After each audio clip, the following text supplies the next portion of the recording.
Hello everyone, welcome back to your own channel. आज हम करने जा रहे हैं आपका जो चैप्टर है our environment class 10th subject science में। ठीक है, आपकी जो टर्म 2 है उसकी रिवीजन हम करेंगे, जिसके अंदर आपके जो मोस्ट इंपॉर्टेंट क्वेश्चंस हैं, जो प्रीवियस ईयर क्वेश्चंस है, पहले रिपीट होते रहते हैं, एग्जाम में आते रहते हैं, उनकी प्रैक्टिस आज हम करेंगे। ठीक है, तो 10 क्वेश्चंस मैंने लिए हैं जो मोस्ट इंपॉर्टेंट है आपके चैप्टर में से, और जिससे आप एनालाइज भी कर पाओगे कि कितनी आपकी तैयारी है और कहाँ आपको कितना पढ़ने की ज़रूरत है। ठीक है, तो चलिए स्टार्ट करते हैं हमारी फर्स्ट क्वेश्चन से। पहला क्वेश्चन है, how is ozone formed in the upper atmosphere, why is the damage of ozone layer a concern to us, state a cause of this damage. क्या पूछा गया है कि ओजोन है बनता कैसे है एटमॉस्फेयर में।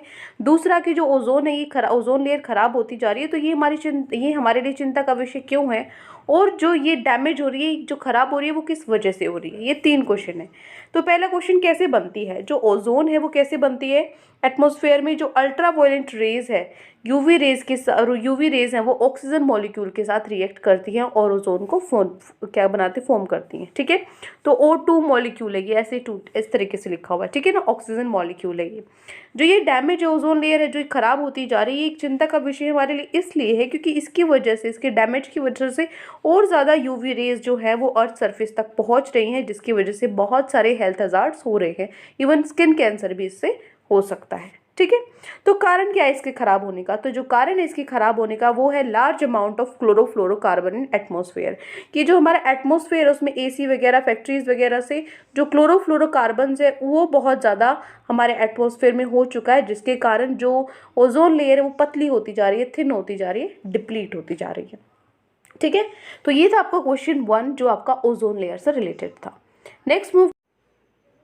हेलो प्यारे बच्चों, आपके लिए एक अनाउंसमेंट है कि जो अनअकैडमी है वहाँ पर जितने भी जो आपके सब्सक्रिप्शन है, जो आपके कोर्सेज हैं, उनकी जो प्राइसेस है वो जल्दी ही बढ़ने वाले हैं। तो अगर आपको अपने पैसे बचाने हैं, अगर आपको सेविंग करनी है, तो आप फटाफट से जो सब्सक्रिप्शन है उनके लिए भी अप्लाई कर सकते हैं। और सब्सक्रिप्शन के लिए जो कोड है, आपको कोड आप यूज़ करेंगे पूर्णिमा 10। ठीक है, सारे जो लेटर्स हैं वो कैपिटल में है, कोई भी इनके बीच में कोई स्पेस नहीं है। पूर्णिमा 10 कोड आप यूज़ कर सकते हैं, जिससे आपको 10% ऑफ मिलेगा आपके सभी सब्सक्रिप्शन पे। ठीक है, तो जल्दी से जल्दी कोई भी कोर्स है जो जिसमें भी आपको अप्लाई करना है, फटाफट से सेव करने के लिए अभी एनरोल करें। ठीक है, उसके बाद जो आपकी CBSE क्लास 12th है, क्लास 12th के लिए आपको 40% ऑफ मिलेगा अगर आप 3 मंथ्स का सब्सक्रिप्शन लेते हैं। ठीक है, मतलब कि जो आपका 7500 का जो प्राइस था वो आपको 4500 में, ठीक है, वो कोर्स मिलेगा, जिसके अंदर आपको 40% ऑफ मिल रहा है 3 मंथ सब्सक्रिप्शन के लिए क्लास 12th के लिए। ये जो है ये सिर्फ फर्स्ट 5 सब्सक्राइबर्स हैं उन्हीं के लिए वैलिड होगा। तो फटाफट से अप्लाई कीजिए, पहले जो 500 स्टूडेंट्स हैं उन्हीं को ये ऑफर मिलेगा। ठीक है, कोड जो है, आप कोड क्या यूज़ करेंगे, पूर्णिमा 10। ठीक है, पूर्णिमा 10 आप कोड यूज़ करेंगे। ठीक है, और जो क्लासेस 6 to 12th है उनके लिए भी आपका 1 मंथ का जो सब्सक्रिप्शन है वो बिल्कुल फ्री होगा। अगर आप 12 मंथ्स का मतलब 1 ईयर का अगर आप परचेज करते हैं, या उससे ज़्यादा 1 ईयर या फिर उससे ज़्यादा का अगर आप कोर्स क्या करते हैं, परचेज करते हैं, तो उसमें आपको 1 मंथ का जो सब्सक्रिप्शन है वो बिल्कुल फ्री मिलेगा।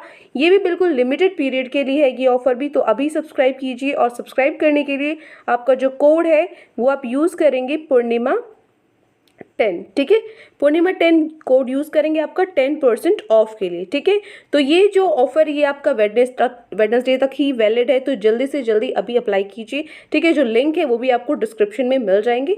ठीक है, तो चेक इट नाउ। एंड उसके बाद जो लास्ट हमारा इमर्ज है, Unacademy emerge mock test series है, उसके अंदर आपके फाइनल एग्जाम्स के लिए ये टेस्ट सीरीज़ है जो हमारी क्लास 10th और 12th लर्नर्स के लिए, ठीक है, CBSE क्लास 10th और 12th लर्नर्स के लिए है ये इमर्ज मॉक टेस्ट सीरीज़, जो आपका 26 to 29 मार्च को होगा 5 बजे से शाम को।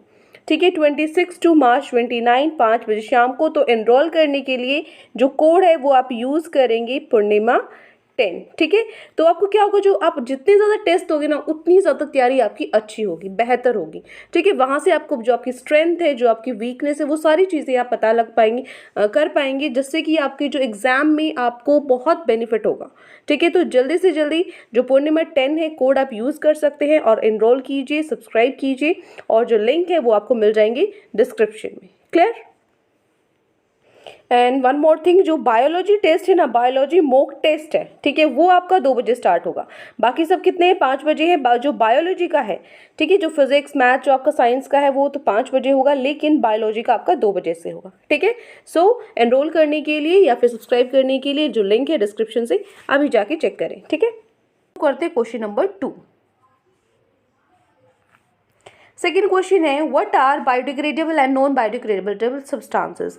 बायोडिग्रेडेबल और नॉन बायोडिग्रेडेबल सब्सटेंसेस क्या हैं? 2 बायोडिग्रेडेबल पॉल्यूटेंट्स आपको इनमें से बताने हैं, ठीक है।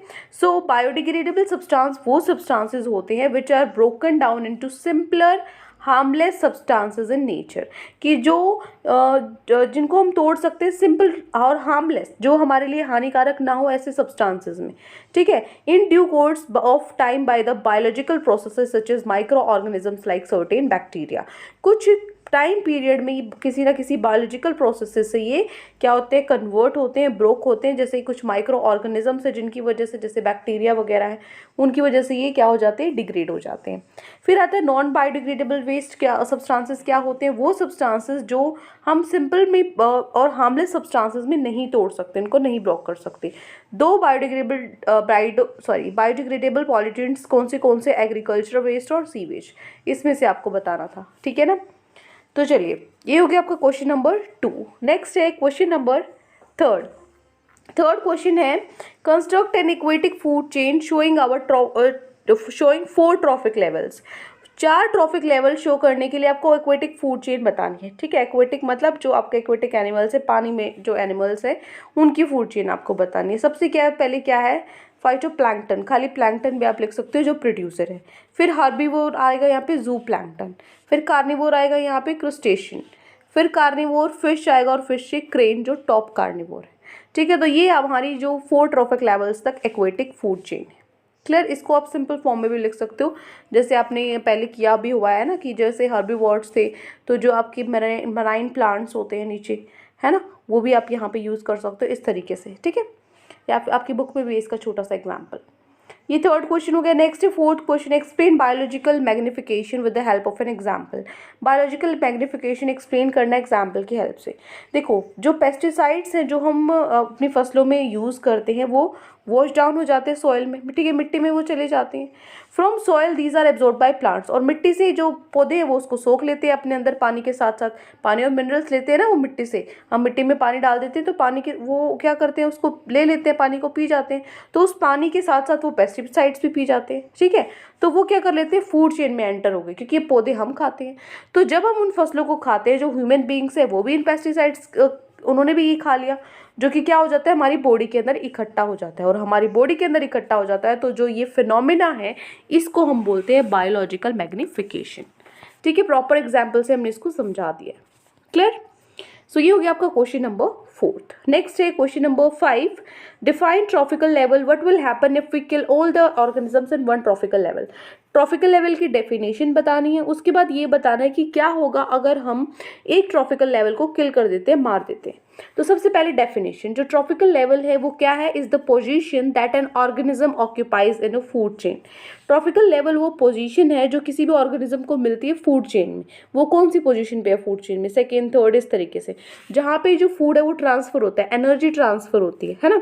तो आप बोल सकते हो जो वेरियस स्टेप्स है फूड चेन में, फूड चेन के जो अलग अलग स्टेप्स है उनको हम ट्रॉफिकल लेवल बोलते हैं।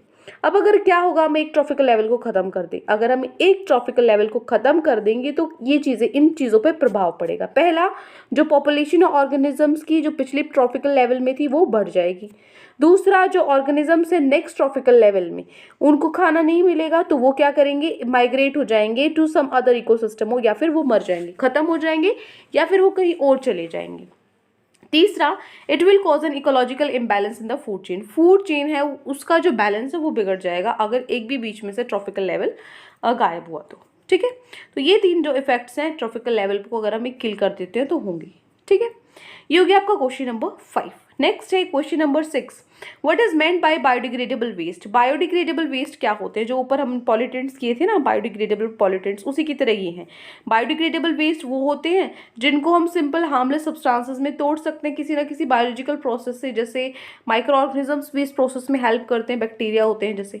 एग्जाम्पल्स जैसे urine, facial matter, sewage, agriculture residue, paper, would, cloth, cattle डंग, ये सब आ जाते हैं बायोडिग्रेडेबल वेस्ट के अंदर। ठीक है, नेक्स्ट है क्वेश्चन नंबर 7, वाई आर सब substances non biodegradable, give example. कुछ सब्सटेंसेस नॉन बायोडिग्रेडेबल होते हैं, क्योंकि वो हम उनको सिंपल फॉर्म में नहीं तोड़ सकते, हार्मलेस हम उनको नहीं बना सकते, वो हार्मफुल ही रहेंगे हमारे इन्वायरमेंट के लिए। एग्जाम्पल मिल्क बैग हो गया, टीन कैंस हो गए। ये जो 6th और 7th क्वेश्चन है ये हम पहले ही बायोडिग्रेडेबल पॉलिटेंट्स में कर चुके हैं, लेकिन ये एग्जाम में अलग तरीके से आया था, इसलिए मैंने इसके अंदर डाल दिया है। ठीक है, हो गया क्वेश्चन नंबर 7th। नेक्स्ट है question 8, consider the following food chain which occurs in a forest. एक जंगल के अंदर ये फूड चेन है, ग्रास खाया डियर ने, हिरन ने खाया, हिरन को खाया लॉयन ने, grass deer lion, 3 tropical level आपका ये हो गया। तो यहाँ पे अगर 10,000 जूल है सोलर एनर्जी अवेलेबल है ग्रास को, ठीक है, जो ग्रास है उसको 10,000 जूल की एनर्जी, सोलर एनर्जी प्रोवाइडेड है, ठीक है, अवेलेबल है, तो कितनी एनर्जी अवेलेबल होगी डियर को to transfer it to the lion. कितनी एनर्जी चाहिए डियर को कि वो लोयन को ट्रांसफर कर सके, कितनी चाहिएगी यहाँ पे 10 joule of energy would be available to deer to transfer to lion, क्योंकि हमें क्या होता है सिर्फ 10% ही आगे जाता है, पता है ना आपको, 10% ही आगे जाता है। तो इसका अगर हम 10% करें, देखो इंटू 10% है, नीचे 0 से 0 हो जाएगा, 0 से यहाँ पे आपका 1 मिनट, दोबारा से बता देती हूँ, ठीक है, ये हो जाएगा आपके पास यहाँ पे 1000 हो गया। तो ग्रास से डियर तक गया 1000, अब उसने बोला है डियर से लॉयन, डियर टू लॉयन, तो 1000 का भी आगे 10% जाता है, अभी मैंने आपको बताया, तो 10% होगा यहाँ पे, 2 0 से 2 0 कट गई यहाँ पे, ठीक है ना, ठीक किया ना मैंने, हाँ, तो यहाँ पे इसका 10% जाएगा, यहाँ पे आ जाएगा आपका, 1 मिनट, इसको ये शायद यहाँ पे 1000 आना चाहिए ना 10,000 की बजाय, अदरवाइज यहाँ पे 100 होगा, क्योंकि 10% ही ट्रांसफर होती है, इसी में इसमें प्रॉब्लम है, इस क्वेश्चन को ठीक कर लेना, ठीक है ना, यहाँ पे 100 कर लो, ठीक है, यहाँ 100 कर लो या तो, क्योंकि 10% आगे क्या होता है जाता है, ठीक है, 10% आगे शिफ्ट होता है, इसका 10% यहाँ जाएगा, इसका 10% यहाँ जाएगा, ठीक है, समझ में आया किस तरीके से करना है। जो टोटल है इसका 10% निकाल लिया हमने, 1000 हो गया, फिर इसका 10% निकाल लिया हमने, 100 हो गया, इस तरीके से, क्लियर। नेक्स्ट चलते हैं क्वेश्चन नंबर 9 पे, what is the role of decomposers in the ecosystem. Ecosystem के अंदर जो डिकम्पोजर्स हैं उनका क्या रोल है, ठीक है, डिकम्पोजर्स क्या काम करते हैं। तो रोल जो डिकम्पोजर्स का एनवायरनमेंट में, सबसे पहले वो न्यूट्रिएंट्स देते हैं न्यूट्रिएंट पूल में, उसके बाद वो क्या करते हैं, जो बायो जियोकेमिकल साइकिल्स हैं उसको भी कंप्लीट करने में हेल्प करते हैं, जिसकी वजह से जो हमारा इकोसिस्टम है उसमें बैलेंस बना रहता है, तो एक तरीके से ये बैलेंस मेंटेन करते हैं, ठीक है, ये हो गया आपका question number 9th। Next last question number 10, why are green plants called producers. जो ग्रीन प्लांट्स है पौधे, उनको प्रोड्यूसर्स क्यों कहते हैं। ग्रीन प्लांट्स को प्रोड्यूसर्स कहते हैं क्योंकि they can produce food by photosynthesis in the presence of sunlight, क्योंकि वो फूड को क्या कर सकते हैं, प्रोड्यूस कर सकते हैं फोटोसिंथेसिस की हेल्प से, ठीक है ना, in the presence of sunlight, अपना खाना खुद बना देते हैं, तो ये प्रोड्यूसर्स हो गए, क्लियर। सो ये हो गया आपका क्वेश्चन नंबर 10।